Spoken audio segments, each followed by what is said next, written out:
آپ تمام کو ماہ رمضان کی رونقیں، اس کی پرسعاتیں جو آپ نے گزاری ہیں، اللہ تبارک و تعالیٰ ان کو قبول فرمائے۔ ماہ رمضان اللہ تبارک و تعالیٰ کی جانب سے ایک بہت عظیم تحفہ ہے جو اللہ تبارک و تعالیٰ نے ہمارے پیارے آقا جناب احمد مجتبی محمد مصطفیٰ صلی اللہ تعالی علیہ وسلم کے صدقہ نفل سے ہمیں عطا فرمایا ہے۔ یقیناً جب ماہ رمضان آنے والا تھا تو ہم اور آپ ماہ رمضان کے آنے کے ایام کو گن رہے تھے کہ ابھی 15 روز باقی ہیں، ہفتہ باقی ہے، چند دن باقی ہیں، اور اسی بیچ ماہ رمضان کا آغاز بھی ہو گیا، اور ایک ایک کر کے ماہ رمضان کے ایام گزرتے رہے، اور یہاں تک کہ ماہ رمضان کا آخری عشرہ بھی آیا۔ شب قدر کی اوپر نور بہاریں ہمارے درمیان میں اللہ تبارک و تعالیٰ نے نازل فرمائی۔ یقیناً بڑے خوش نصیب ہیں وہ لوگ جنہوں نے ماہ رمضان میں صیام و قیام یعنی روزوں کی پابندی کی اور نمازوں کی پابندی کی، اور اپنے آپ کو اللہ تبارک و تعالیٰ کی بارگاہ میں سرخم کر دیا، اس کے حکم، اس کی فرما برداری، اس کی اطاعت میں اپنے وقت کو صرف کر دیا اور ماہ رمضان کی برکتوں اور سعادتوں کو حاصل کیا۔ تو ماہ رمضان کا آخری عشرہ بھی گزرا، عید بھی آپ لوگوں نے منائی۔ الحمدللہ، اللہ تبارک و تعالیٰ تمام کی عید سعید کو بھی مقبول فرمائے۔ معزز سامعین اکرام، اب ماہ رمضان گزرنے کے بعد کیا ہم نے کبھی یہ سوچا کہ ماہ رمضان تو گزر گیا، ختم ہو گیا، اس کا محاسبہ ہمیں اور آپ کو کرنے کی ضرورت ہے۔ محاسبہ مطلب یہ جو ماہ رمضان جو گزر گیا، اس میں ہم نے جو عبادتیں کی، جو روزہ رکھا، جو نمازیں پڑھی، قرآن پاک کی تلاوتیں کی، جو بھی اللہ تبارک و تعالیٰ کا ذکر کیا، کیا ہم نے اس بات کی طرف توجہ کی کہ میں نے جو عبادتیں کی اللہ تبارک و تعالیٰ نے مقبول کی یا نہیں کی؟ یقیناً بندے کو اس بات کا یقین رکھنا چاہیے کہ میں جو بھی عبادت کر رہا ہوں، جو بھی نماز پڑھ رہا ہوں، جو بھی ذکر کر رہا ہوں، اللہ تبارک و تعالیٰ اس ذکر کو بھی قبول فرما رہا ہے، ان نمازوں کو بھی قبول فرما رہا ہے، ان تمام عبادتوں کو قبول فرما رہا ہے۔ اور یقیناً رمضان کے مہینے میں جو روزہ ہے، وہ روزہ تو اپنے آپ میں ایک عظیم عبادت ہے، جس کے تعلق سے اللہ تبارک و تعالیٰ نے ارشاد فرما دیا کہ روزے کا بدلہ میں ہوں، یعنی جس طریقے سے ہم اور آپ دیگر عبادتیں کرتے ہیں تو ان تمام عبادتوں کے تعلق سے کوئی نہ کوئی فضیلت رکھی گئی ہے، کوئی نہ کوئی خاص بات رکھی گئی ہے، اس کے لیے اجر بیان کیا گیا ہے۔ قرآن پڑھیں گے تو ایک حرف پر 10 نیکیاں ملے گی، نماز پڑھیں گے با جماعت تو 27 گنا زیادہ ثواب ملے گا، مگر روزے کا ثواب جو اللہ تبارک و تعالیٰ نے مقرر کیا ہے، آپ کسی عالم کی زبانی، کسی مفتی کے زبانی کبھی یہ سماعت نہیں کر سکتے کہ روزہ رکھنے پر آپ کو اتنا ثواب ملے گا، بلکہ یہ کہا گیا کہ اللہ تبارک و تعالیٰ نے فرمایا کہ روزے کا بدلہ میں خود ہوں۔ تو اس سے بڑھ کر کے کوئی بڑی بات نہیں ہو سکتی۔ ہمیں اور آپ کو یقین رکھنا چاہیے کہ ہم جو روزہ رکھے ہیں اللہ تبارک و تعالیٰ نے یقیناً ہمارے روزوں کو قبول فرمایا ہوگا۔ اور یہ بھی بات میں آپ کو بتاتا چلوں، جن لوگوں نے ماہ رمضان میں اگر روزے چھوڑے ہیں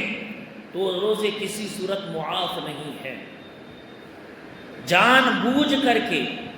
اگر ایک روزہ بھی کسی نے ترک کر دیا، چھوڑ دیا،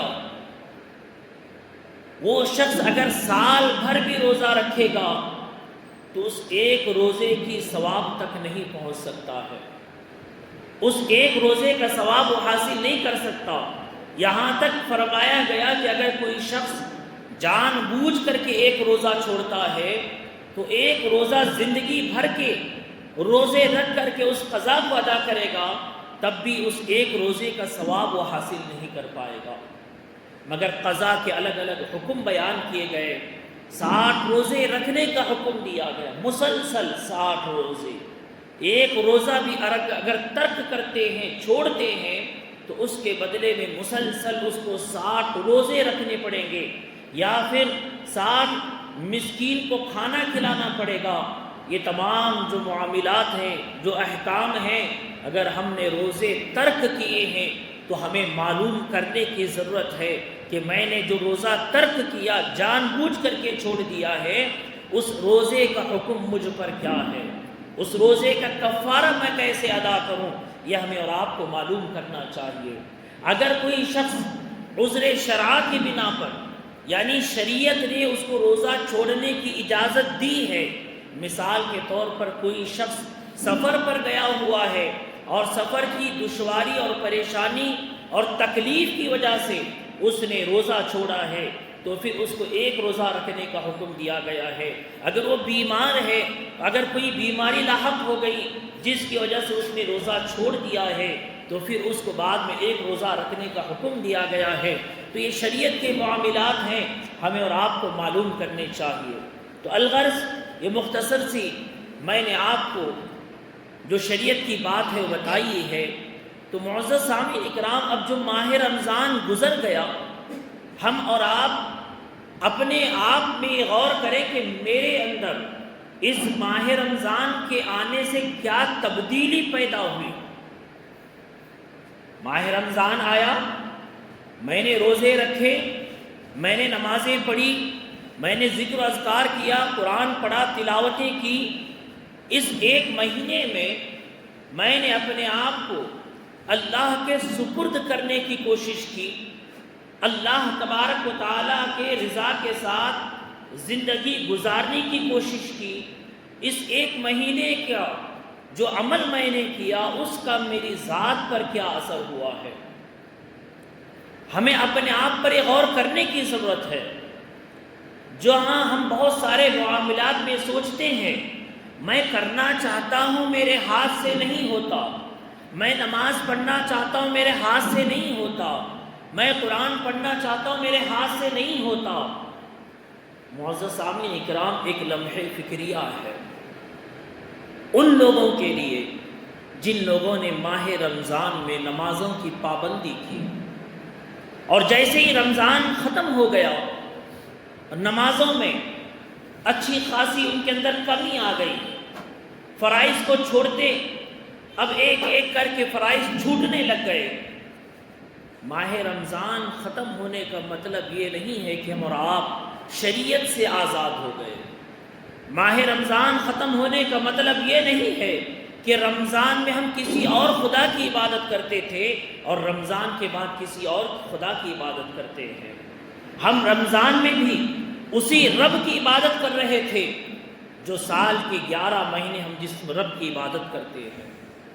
تو لہذا ہمارے اندر جو اسپرٹ، جو ایک روحانی طاقت بیدار ہوئی تھی رمضان کے مہینے میں، ہم نے جس طریقے سے رمضان کے مہینے میں نماز کی پابندی کی، ہمیں اور آپ کو اس ماہ رمضان کے بعد اسی طریقے سے اپنے آپ کو نماز کا پابند بنانا چاہیے، کیونکہ روزوں کا اگر ہم اور آپ اس کا اصل مقصود دیکھنا چاہیں، اس روزے کے ذریعے سے جو اللہ تبارک و تعالی ہمیں اور آپ کو جو عطا کرنا چاہتا ہے، اس کو ہم اگر دیکھنا چاہیں جس طریقے سے کسی بھی پھل کا مغز ہوتا ہے اس مغز کو دیکھنا چاہیں تو قرآن پاک میں اللہ فرماتا ہے یا ایھا الذین آمنوا کتب علیکم الصیام کما کتب علی الذین من قبلکم لعلکم تتقون، اے ایمان والو تم پر روزے فرض کیے گئے جیسے اگلے یعنی ہم سے پہلے کے لوگوں پر امتیوں پر فرض کیے گئے تھے تاکہ لعلکم تتقون تمہارے اندر تقوی آ جائے۔ تو روزہ رکھنے کے بعد اگر ہم واقعی ہمارے روزے مقبول ہو گئے اور ہم نے کما حقہ روزے کا حق ادا کیا ہے تو یقیناً ہمارے اندر تقوی کی کچھ نہ کچھ تاثیر پیدا ہونی چاہیے، ہمارے اندر اللہ تبارک و تعالیٰ کا خوف بیدار ہونا چاہیے، رب تبارک و تعالیٰ کا ڈر ہمارے اندر پیدا ہونا چاہیے۔ ہر وہ کام جو اللہ تبارک و تعالیٰ کو ناپسند ہے اس کام سے اپنے آپ کو روکنے کا نام تقویٰ ہے۔ ہر اس کام کو کرنا جو کام اللہ کو پسند ہے اس کام کی طرف لپکنے کا نام تقویٰ ہے، اور اس عبادت کو صحیح طریقے سے ادا کرنے کا نام تقویٰ ہے۔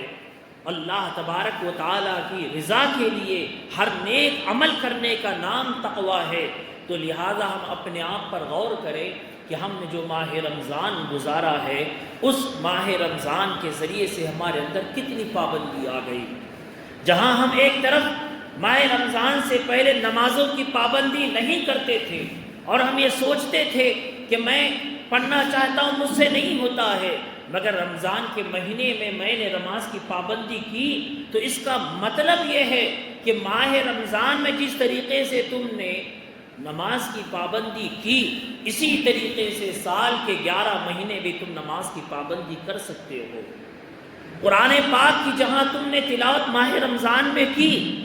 اسی طریقے سے سال کے 11 مہینے قرآن پاک کی تلاوت بھی کر سکتے ہو۔ جہاں تم نے ماہ رمضان میں ذکر و اذکار کیے، عبادتوں کا اہتمام کیا، اسی طریقے سے سال کے 11 مہینے اسی طریقے سے اللہ کا ذکر و اذکار کا اہتمام کر سکتے ہو۔ یہ نہیں ہے کہ میں نہیں کر سکتا، کیونکہ ہم اکثر بیشتر لوگوں کے درمیان جب ہوتے ہیں تو لوگ کہتے ہیں حضرت ہم نماز پڑھنا چاہتے ہیں مگر ہوتا ہی نہیں ہے۔ یہ ہمارے اندر شیطان ہمیں بہکاتا ہے، شیطان ہمیں ورغلاتا ہے، میں کرنا چاہتا ہوں میرے ہاتھ سے نہیں ہو رہا ہے۔ نہیں، تم کر سکتے ہو مگر تم اپنے آپ کو اس کام کے لیے تیار نہیں کر رہے ہو۔ تم نماز پڑھ سکتے ہو، اپنے آپ کو اس کام کے لیے تیار نہیں کر رہے ہو۔ قرآن پڑھ سکتے ہو، اپنے آپ کو اس کام کے لیے تیار نہیں کر رہے ہو۔ تو لہذا اس ماہ رمضان کے بعد ہمیں اور آپ کو چاہیے کہ ہم اپنی زندگیوں میں غور کریں۔ آج یہ ماہ رمضان کے بعد آپ کے لیے پہلا جمعہ ہے۔ اس جمعے میں آپ کو یہ دعوت دی جا رہی ہے کہ آپ اپنے اعمال کا محاسبہ کریں،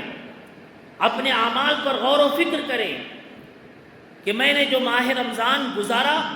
میرے اعمال، میری عبادتیں اللہ کی بارگاہ میں مقبول ہوئی یا نہیں ہوئی تو اس سے اللہ تبارک و تعالیٰ کی رحمتیں ہم پر نازل ہوتی ہے۔ مقبول ہونے سے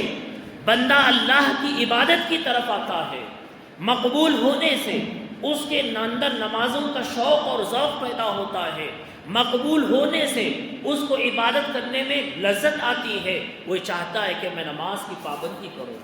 میں نماز کو پابندی کے ساتھ ادا کروں، میں قرآن کی تلاوت کروں، میں ذکر و اذکار کروں، میں اللہ تبارک و تعالیٰ کے فرامین پر عمل کروں، جو اللہ نے مجھے عمل کرنے کے لیے کہا ہے میں اس پر عمل کروں، اور جس پر اللہ تبارک و تعالیٰ ناراض ہوتا ہے، جس کام کو ناپسند کرتا ہے میں ان کاموں سے اپنے آپ کو روک لوں۔ اور یقین جانیں ایک ایک ہمارے اندر جو برائیاں ہیں ان برائیوں پر ہمیں اور آپ کو غور کرنے کی ضرورت ہے، ایک ایک خرابیوں کو ہمیں اپنے آپ کے اندر جانچنا ہے، اور ایک ایک برائی، ایک ایک خرابی کو ہمیں اپنے اندر سے دور کرنے کی ضرورت ہے۔ اور ہم سب سے پہلے یہ جان لیں کہ کم از کم ہم اپنی جانوں پر ظلم نہ کریں۔ کسی اور پر ظلم کرنا بہت بڑی بات ہے۔ انسان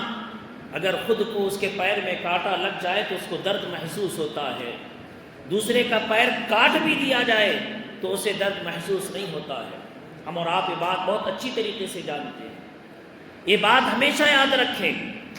کہ جو بھی عمل جو اللہ اس کے رسول کو ناپسند ہے، اگر آپ وہ کرتے ہیں تو اس کا سب سے پہلا شکار آپ خود ہوتے ہیں، اور وہ آپ اپنے جان پر ظلم کر رہے ہیں، اپنے آپ پر ظلم کر رہے ہیں، اپنی جان پر ظلم کر رہے ہیں۔ اس لیے اپنے آپ کو اپنی جان پر ظلم کرنے سے بچائیں۔ اور ظلم کیا ہے؟ جو بھی نافرمانی ہم اور آپ اللہ تبارک و تعالیٰ کی کریں گے وہ ہماری جانوں پر ظلم ہے، وہ ہماری جانوں پر وبال ہے، ہم سے اس کا حساب لیا جائے گا۔ جو بھی ہم گناہ کریں گے اس کا حساب اللہ تبارک و تعالیٰ ہم سے لے گا۔ اور اس گناہوں کا احساس کیسے پیدا ہوگا؟ آج ہم اور آپ بہت کچھ سوچتے ہیں، بہت کچھ بڑی بڑی باتیں کرتے ہیں، کیا آپ نے کبھی غور کیا ہے کہ ہم جو گناہ کر رہے ہیں، گناہ کرنے کے بعد احساس کیوں نہیں ہوتا ہے؟ نمازیں چھوٹ رہی ہیں، نمازوں کے اندر شوق اور ذوق نہیں پیدا ہو رہا ہے، کیوں نہیں پیدا ہو رہا ہے؟ عبادتیں کر رہے ہیں، عبادت میں لذت نہیں آ رہی ہے، دعائیں مانگ رہے ہیں، دعائیں قبول کیوں نہیں ہو رہی ہیں؟ کیا ہم اور آپ نے کبھی غور کیا ہے؟ آج ہمیں ان باتوں پر غور کرنے کی ضرورت ہے۔ اس کی بنیادی وجہ کیا ہے؟ میں آپ کو یہ بتاتا چلوں کہ اس سب کی سب سے اصل بنیادی وجہ یہ ہے کہ ہمیں اور آپ کو اپنے لقمے پر غور کرنا ہوگا، اپنی کمائی پر غور کرنا ہوگا۔ ہم جو کما رہے ہیں کیا ہم حلال طریقے سے کما رہے ہیں یا حرام طریقے سے کما رہے ہیں؟ ماہ رمضان کا پورا مہینہ گزرا، اس پورے مہینے میں ہم نے نمازیں پڑھی، روزے رکھے، ذکر و اذکار کیے، عبادتیں کی،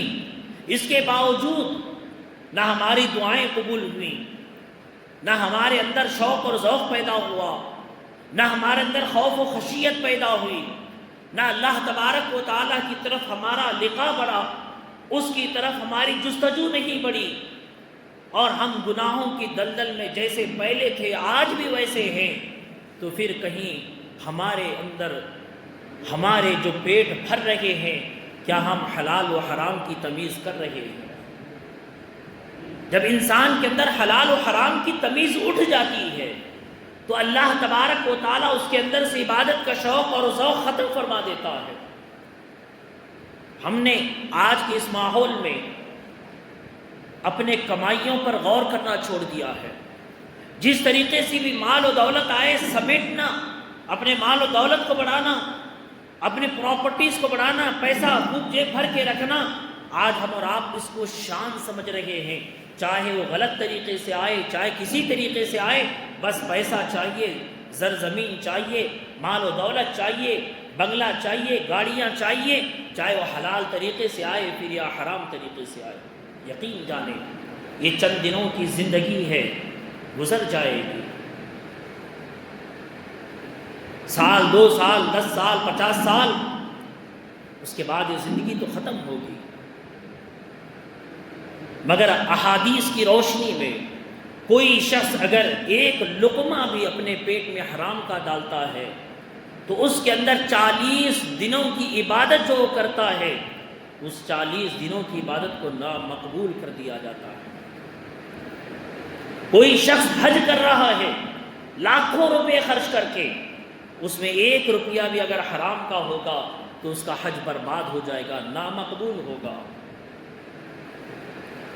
آج کیوں ہمارے اندر غور کریں، میں یہی بات آپ کو بتانا چاہتا ہوں۔ اتنا عظیم مہینہ گزرنے کے بعد ہماری مسجدوں کا حال پھر وہی رہتا ہے، 4-5 مصلی، 10 مصلی، 1 صف 2 صف۔ جب رمضان کا مہینہ ہوتا ہے تو ہماری مسجدیں بھر جاتی ہیں، جیسے ہی رمضان کا چاند نظر آیا پھر ہماری مسجدیں ویران ہو جاتی ہیں۔ ہمارے حقیقت میں دل ویران ہو چکے ہیں، ہمارے دلوں میں 1 مہینے سے جو ہم نے عبادت کی اس کا کچھ بھی اثر ہمارے دلوں میں نہیں داخل ہوا، اس سے ہم نے کچھ تاثیر نہیں حاصل کی، بھوکے رہے، پیاسے رہے، کیا حقیقی معنوں میں ہم نے بھوک اور پیاس کو برداشت کر کے جو اصل مقصود تھا حاصل کرنے کا، کیا اس کو حاصل کیا یا نہیں کیا؟ کیا ہم نے کبھی غور کیا؟ ہمارے اکابرین جب ماہ رمضان میں عید کا چاند نظر آتا تو اپنے اعمال کا محاسبہ کرتے، سوچتے کہ جو ہم نے رمضان میں روزے رکھے، کیا ہم نے صحیح معنوں میں روزے کا حق ادا کیا یا نہیں کیا؟ ان کی آنکھوں سے آنسو جاری ہو جاتے، رات رات بھر اللہ کی بارگاہ میں رو رو کر کے دعائیں کرتے کہ اللہ ہم نے تو پورا ماہ رمضان گزار دیا، ہماری عبادتیں قبول ہوئی یا نہیں ہوئی پتہ نہیں ہے، ہم نے اس ماہ رمضان کا حق ادا کیا کہ نہیں کیا پتہ نہیں ہے۔ جن کا عالم یہ تھا، اللہ اکبر، حضرت عمر بن خطاب، عمر فاروق اعظم رضی اللہ تعالیٰ عنہ، احادیث میں آپ کے تعلق سے کہا گیا کہ جس راستے سے آپ چلا کرتے تھے شیطان آپ کو دیکھ کر کے راستہ بدل لیتا تھا۔ ایسی عظیم شخصیت جن کے تعلق سے حضور اکرم صلی اللہ علیہ وسلم نے فرمایا کہ یہ جنتی ہیں، دنیا میں جن کو جنت کی بشارت دی گئی اور مرنے کے بعد آج بھی حضور اکرم صلی اللہ علیہ وسلم کے پہلو میں دفن ہے، ان کا عالم یہ تھا کہ چاند جیسے ہی نظر آتا عید کا تو آپ رات بھر روتے رہتے، اپنے اعمال کا جائزہ لیتے اور رو رو کر کے اللہ کے بارگاہ میں فریاد کرتے رہتے، اللہ کے بارگاہ میں معافی طلب کرتے رہتے۔ اللہ اکبر، جب آپ سے پوچھا جاتا ہے امیر المومنین آپ اس قدر کیوں رو رہے ہیں، کیوں اس قدر آپ جو ہے گریہ آزاری کر رہے ہیں، تو آپ فرماتے کاش حساب نہ لیا جاتا اور مجھے مٹی بنا کر کے چھوڑ دیا جاتا۔ اتنی عظیم شخصیت، آپ یہ فرما رہے ہیں حساب و کتاب نہ ہوتا، عبادت تو اپنی ایک طرف رہ گئی، آپ تو یہ کہہ رہے ہیں کہ حساب و کتاب نہ ہوتا اور مجھے مٹی بنا کر کے چھوڑ دیا جاتا تو بہت اچھا ہوتا۔ اللہ اکبر، کیسا خوف تھا ان کے اندر۔ اور ہم اپنے آپ کو تھوڑا سا ایمان کے قریب کریں، اسلام کے قریب کریں، مسجدوں کے قریب کریں، اپنے مسجدوں کو ہم اور آپ آباد کریں، نمازوں کی پابندی کریں، اپنے روزانہ اپنے آپ پر محاسبہ کریں کہ میں جو اعمال کر رہا ہوں کیا میرا رب ان اعمال سے راضی ہے یا نہیں ہے۔ ورنہ دن گزر رہے ہیں، ہمیں پتہ نہیں یہ سال تو اب گزر گیا ماہ رمضان، آنے والا ماہ رمضان ہمیں نصیب ہوگا کہ نہیں ہوگا یہ تو ہمیں پتہ نہیں ہے، مگر ابھی ہمارے پاس موقع ہے، ہم نے جو بھی عبادتیں کی ہیں اللہ کے بارگاہ میں تڑپ کر کے دعا کریں کہ اللہ ہماری عبادتوں کو مقبول فرما لے، اللہ تبارک و تعالی ہمارے روزوں کو قبول فرما لے، ہمارے قیام و سیام یعنی ہماری نماز تراویح کو قبول فرمائے، فرائض کو قبول فرمائے۔ دعا کریں اور اپنی زندگی میں تبدیلی پیدا کریں۔ آپ کی زندگی میں اگر تبدیلی آ گئی تو یقیناً آپ یہ جان لیں کہ آپ نے مقبول عبادت کی ہے، آپ کی عبادتیں قبول ہو چکی ہیں، آپ کے روزے قبول ہو چکے ہیں، آپ کے نمازیں قبول ہو چکی ہیں، آپ کا تلاوت کرنا قبول ہو چکا ہے۔ ہم پھر وہی اپنی پہلی زندگی پر ہیں تو پھر ہمیں افسوس کرتے ہوئے پلٹنے کی ضرورت ہے، محاسبہ کر کے رب کے بارگاہ میں آ کر کے معافی طلب کرنے کی ضرورت ہے۔ ہمیں اور آپ کو غور کرنا چاہیے۔ اللہ تبارک و تعالی مجھے اور آپ کو ان باتوں کو سمجھنے کی توفیق عطا فرمائے۔